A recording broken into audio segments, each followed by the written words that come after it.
यजुर्वेद। यजुष शब्द का अर्थ है यज्ञ। यजुर्वेद मूलतः कर्मकांड ग्रंथ है। इसकी रचना कुरुक्षेत्र में मानी जाती है। यजुर्वेद में आर्यों की धार्मिक एवं सामाजिक जीवन की झांकी मिलती है। ग्रंथ से पता चलता है कि आर्य सब सैंधव से आगे बढ़ गए थे और वे प्राकृतिक पूजा के प्रति उदासीन होने लगे थे। यजुर्वेद के मंत्रों का उच्चारण अध्वर्य नामक पुरोहित करता था। इस वेद में अनेक प्रकार के यज्ञों को संपन्न करने की विधियों का उल्लेख है। ये गद्य तथा पद्य दोनों में लिखा गया है। गद्य को यजुष कहा गया है। यजुर्वेद का अंतिम अध्याय ईशावास्य उपनिषद है, जिसका संबंध आध्यात्मिक चिंतन से है। उपनिषदों में ये लघु उपनिषद आदिम माना जाता है, क्योंकि इसे छोड़कर कोई भी अन्य उपनिषद संहिता का भाग नहीं है। यजुर्वेद के दो मुख्य भाग है।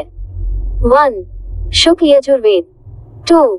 कृष्ण यजुर्वेद। शुक्ल यजुर्वेद। विषय सूची। छिपाए 1 शुक्ल यजुर्वेद। 2 कृष्ण यजुर्वेद। 3 यजुर्वेद की अन्य विशेषताएं। 4 संबंधित लेख। इसमें केवल दर्श और मासादि अनुष्ठानों के लिए आवश्यक मंत्रों का संकलन है। इसकी मुख्य शाखाएं हैं 1. माध्यन दिन। 2. कान्व। इसकी संहिताओं को वाजस्नेय भी कहा गया है, क्योंकि वाजसनी के पुत्र याज्ञवल्क्य वाजस्नेय इसके दृष्टा थे। इसमें कुल 40 अध्याय हैं। कृष्ण यजुर्वेद। इसमें मंत्रों के साथ साथ तंत्र योजक ब्राह्मणों का भी सम्मिश्रण है। वास्तव में मंत्र तथा ब्राह्मण का एकत्र मिश्रण ही कृष्ण यजुः के कृष्णत्व का कारण है, तथा मंत्रों का विशुद्ध एवं अमिश्रित रूप ही शुक्ल यजुष के शुक्लत्व का कारण है। इसकी मुख्य शाखाएं हैं 1. तैत्तिरीय। 2. मैत्रायणी। 3. कठोर। 4. कपिष्ठल।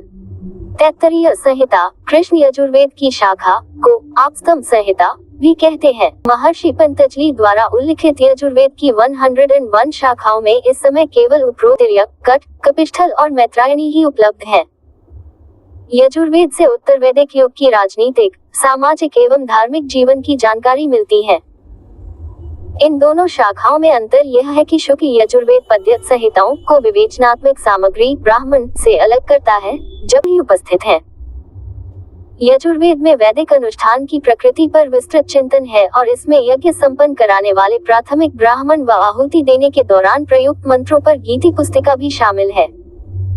इस प्रकार यजुर्वेद यज्ञों के आधारभूत तत्वों से सर्वाधिक निकटता रखने वाला वेद है। यजुर्वेद संहिताएं संभवतः अंतिम रचित संहिताएं थी, जो दूसरी सहस्त्राब्दी के अंत से लेकर पहली सहस्त्राब्दी की आरंभिक शताब्दियों के बीच की हैं। यजुर्वेद की अन्य विशेषताएं। यजुर्वेद गद्यात्मक है। यज्ञ में कहे जाने वाले गद्यात्मक मंत्रों को यजुस कहा जाता है। यजुर्वेद के पद्यात्मक मंत्र ऋग्वेद या अथर्ववेद से लिए गए हैं।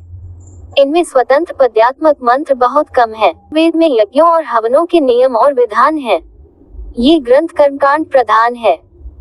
यदि ऋग्वेद की रचना सप्त सिंधु क्षेत्र में हुई थी, तो यजुर्वेद की रचना कुरुक्षेत्र के प्रदेश में हुई थी।